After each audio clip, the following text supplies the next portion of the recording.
నమస్కారం. రుద్ర న్యూస్కు స్వాగతం. కరీంనగర్ పార్లమెంటును అభివృద్ధి చేసింది బండి సంజయ్ కుమారేనని 12,000 కోట్ల రూపాయలతో కరీంనగర్ పార్లమెంట్ అభివృద్ధి ప్రదాత బండి సంజయ్ కుమారేనని హుస్నాబాద్ పట్టణంలో మంగళవారం రోజున బీజేపీ సీనియర్ నాయకులు బత్తుల శంకర్ బాబు పత్రికా సమావేశంలో మాట్లాడారు. కాంగ్రెస్ నాయకులు మతి భ్రమించి మాట్లాడుతున్నారని, హుస్నాబాద్ నియోజకవర్గానికి కాంగ్రెస్ పార్టీ ఏమి చేసిండ్రో ఏం చేస్తారో చెప్పాలని అన్నారు.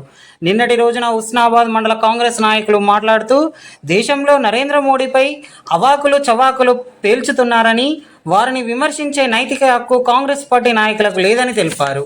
100 రోజుల్లో 6 గ్యారంటీలు అమలు చేస్తామని కాంగ్రెస్ పార్టీ చతికిల పడిందని, అమలు కాని హామీలు ఇచ్చి ప్రజలను మోసం చేశారని ధ్వజమెత్తారు. 6 గ్యారంటీలు అమలు చేయాలని డిమాండ్ చేస్తూ బీజేపీ సిద్దిపేట జిల్లా అధ్యక్షులు గంగాడి మోహన్ రెడ్డి దీక్ష చేయడంతో కాంగ్రెస్ పార్టీ మైండ్ బ్లాక్ అయి మతి భ్రమించి మాట్లాడుతున్నారని అన్నారు. అలానే కరీంనగర్ ఎంపీ బండి సంజయ్ కుమార్ పార్లమెంటు పరిధిలో ఏమి అభివృద్ధి చేశారో చెప్పమని అడుగుతున్న వారికి సమాధానం చెబుతున్నామని అన్నారు. కాంగ్రెస్ నాయకుల విమర్శలు మాని పార్లమెంటు హుస్నాబాద్ నియోజకవర్గానికి ఏమి అభివృద్ధి చేయాలో చెప్పాలని డిమాండ్ చేశారు.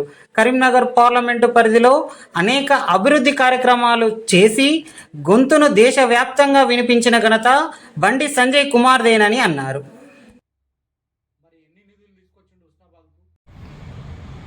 అందరికీ నమస్కారం. ఇటీవల భారతీయ జనతా పార్టీ జిల్లా అధ్యక్షుడు గంగాడి మోహన్ రెడ్డి గారి ఆధ్వర్యంలో కాంగ్రెస్ ప్రభుత్వం ఏర్పడి 100 రోజులు గడుస్తున్న నేపథ్యంలో వాళ్ళు ఇచ్చిన 6 గ్యారంటీలను అమలు చేయాలని చెప్పేసి డిమాండ్ చేస్తూ భారతీయ జనతా పార్టీ కార్యాలయంలో దీక్ష చేయడం జరిగింది. మరి ఈ సందర్భంగా హుస్నాబాద్ కాంగ్రెస్ మండలాధ్యక్షుడు మాట్లాడుతూ మా పైన అనేక అవాకులు చెవాకులు పేల్చడం జరిగింది. మరి ఈ సందర్భంగా మేము సూటిగా ప్రశ్నిస్తూ ఉన్నాం. గతంలో కాంగ్రెస్ ఎంపీగా ఈ కరీంనగర్ పార్లమెంటుకు పొన్నం ప్రభాకర్ గారు ఉన్నారు. పొన్నం ప్రభాకర్ గారు ఉన్నప్పుడు ఈ కరీంనగర్ పార్లమెంట్ అభివృద్ధికి ఎన్ని నిధులు తీసుకొచ్చిండో అది చెప్పకుండా, ఆయన ఈ కరీంనగర్ అభివృద్ధికి ఏమాత్రం చేసిండో, ఏం అభివృద్ధి చేసిండో అది చెప్పకుండా ఈ 100 రోజుల కాలంలో హుస్నాబాద్ నియోజకవర్గానికి ఎమ్మెల్యే అయి హుస్నాబాద్ నియోజకవర్గ ప్రజల ఆశీస్సులతో ఈరోజు ఆయన మంత్రి అయింది. మరి ఈ 100 రోజుల కార్యక్రమంలో మరి ఎన్ని నిధులు తీసుకొచ్చిండో హుస్నాబాద్కు, ఏం అభివృద్ధి చేసిండో ఈ 100 రోజుల కాలంలో ఆయన చెప్పాలి మంత్రి గారు. ఈరోజు భారతీయ జనతా పార్టీ దేశంలో అనేక అభివృద్ధి కార్యక్రమాలు చేసుకుంటూ ప్రధానమంత్రి నరేంద్ర మోడీ గారి నేతృత్వంలో భారతదేశ శక్తిని ప్రపంచానికి చాటి చెప్తూ భారత ఆర్థిక వ్యవస్థలో 3వ ఆర్థిక వ్యవస్థగా తీర్చిదిద్దేందుకు అనేక రకాలుగా శ్రమ పడుతూ ఉన్నారు మన ప్రధానమంత్రి గారు. ఈ నేపథ్యంలో మరి కరీంనగర్ పార్లమెంట్ సభ్యులు భారతీయ జనతా పార్టీ జాతీయ ప్రధాన కార్యదర్శి శ్రీ బండి సంజయ్ కుమార్ గారి నేతృత్వంలో వారి 5 సంవత్సరాల్లో దాదాపు 12,000 కోట్లతోనే నిధులు తెచ్చి మరి ఆయన ఈ కరీంనగర్లోని వివిధ అభివృద్ధి పనులకు ఉపయోగించడం జరిగింది. మరి ఈ సమయంలో పొన్నం ప్రభాకర్ గారు ఈ దీక్షలు దొంగ దీక్షలు చేయకుండా, ఆయన ఏం చేసిండో చెప్పకుండా మా పైన ఏదో నిందలు మోపాలని చెప్పేసి వాళ్ళ ప్రభుత్వంలో ఈ రాష్ట్ర ప్రభుత్వం ఉన్నది అయినా దాన్ని మైమరిచి ఆయన ప్రతిపక్షంలోనే ఉన్నట్టు ఆయన అవగాహన చేసుకొని మరి ఈరోజు దీక్ష చేయడం మనం చూస్తూ ఉన్నాం. ఏం అభివృద్ధి చేసినరో చెప్పమనంటే ఆయన 100 రోజులలో ఏం అభివృద్ధి చేసినరో చెప్పమంటే ఆయన దీక్షలు చేస్తాను. మరి 5 సంవత్సరాలలో అనేక అభివృద్ధి కార్యక్రమాలు మరి బండి సంజయ్ గారి నేతృత్వంలో తీసుకోవడం జరిగింది. కోవిడ్ సమయంలో 50 లక్షల నిధులతో మరి సహాయక చర్యలు చేపట్టడం జరిగింది. వంతెన నిర్మాణం కోసం దాదాపు 1870 కోట్లు మరి బండి సంజయ్ గారు కేంద్ర ప్రభుత్వాన్ని ఒప్పించి ఆ రోడ్డు రవాణా శాఖ మంత్రిని ఒప్పించి మరి ఈరోజు ఈ ప్రాంతానికి అభివృద్ధి చేయాలనే ఒక ఉద్దేశంతో నిర్మాణాలు చేపట్టడం జరిగింది.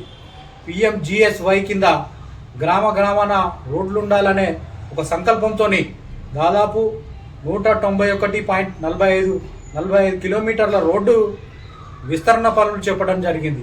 ఈ గ్రామాన 32 రోడ్డు పనులను చేసిండు. దాదాపు ఈ పనులకు గాను 120.9 కోట్లు నిధులు తీసుకొచ్చి మరి ఈ 32 రోడ్డు పనులను చేపించిన ఘనత మరి బండి సంజయ్ కుమార్ గారిది. అలాగే రైల్వే శాఖ కరీంనగర్లో అభివృద్ధి చెందాలనే ఒక దృఢ సంకల్పంతో మరి కేంద్ర రైల్వే శాఖ మంత్రి అశ్విని వైష్ణవ్ గారిని కలిసి రైల్వే అభివృద్ధికి కృషి చేయాలి, మా ప్రాంతాన్ని కూడా రైల్వేకు అభివృద్ధి చేయాలి, ప్రజలకు అత్యంత సౌకర్యవంతమైనది రైల్వే ప్రయాణం కాబట్టి మా ప్రాంతంలో కూడా రైల్వే అభివృద్ధి కావాలనే ఒక దృఢ సంకల్పంతో మరి కరీంనగర్ రైల్వే స్టేషన్ ఆధునీకరణకు 51.80 కోట్ల నిధులు తెచ్చి మరి అభివృద్ధి చేసిండు. మరి అలాగే తర్వాత కరీంనగర్ ఉప్పల్ గంగాధర రైల్వే స్టేషన్లో గూడ్స్ షెడ్ నిర్మాణం చేసిండు. మరి బల్లార్షా కాజిపేట 3వ రైల్వే స్టేషన్ కూడా అక్కడ వేయించిన ఘనత బండి సంజయ్ కుమార్ గారు. మనోహరాబాద్ కొత్తపల్లి దగ్గర నూతన రైల్వే లైన్ను మరి ఆయన పటిష్టపరచడం జరిగింది. అలాగే కరీంనగర్ పార్లమెంట్ నియోజకవర్గంలో వివిధ ప్రాంతాలకు కనెక్టివిటీ రోడ్లు ఉండాలి. కనెక్టివిటీ రోడ్లు ఉంటేనే మరి మార్గ మధ్యంలో వాహనదారులకు ప్రజలకు సౌకర్యవంతంగా ఉంటుందనే ఒక ఉద్దేశంతో CRIF నిధుల కింద మరి 157.7 కిలోమీటర్లలో 12 రోడ్డు పనులను చేపించిండు. దాదాపు ఈ పనులకు గాను 219.5 కోట్ల రూపాయల నిధులు తెచ్చి మరి ఈ 12 రోడ్ల విస్తీర్ణను చేపట్టడం జరిగింది.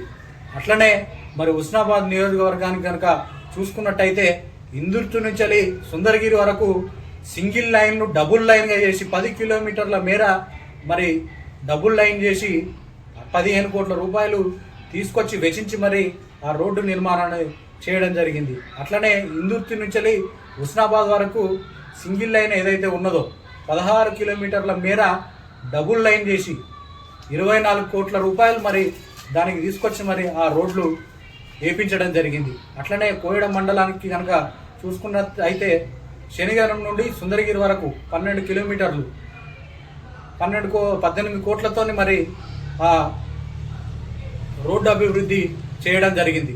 మరి అనేక దశాబ్దాలుగా రైల్వే లైన్ ఉన్నా కూడా అక్కడ తీగల కుంటపల్లిలో ROB లేక అనేక రకాలుగా కరీంనగర్ ఎంపీగా ఉన్న పొన్నం ప్రభాకర్ ఉన్నప్పుడు కూడా అనేక అసౌకర్యానికి గురైన ప్రజలు, అక్కడ వాహనదారులు కానీ రాకపోకలకు ఇబ్బంది అయ్యి ROB లేక మరి చాలా ఇబ్బంది పడ్డారు. వాళ్ళ సౌకర్యార్థం కోసం మరి బండి సంజయ్ గారి నేతృత్వంలో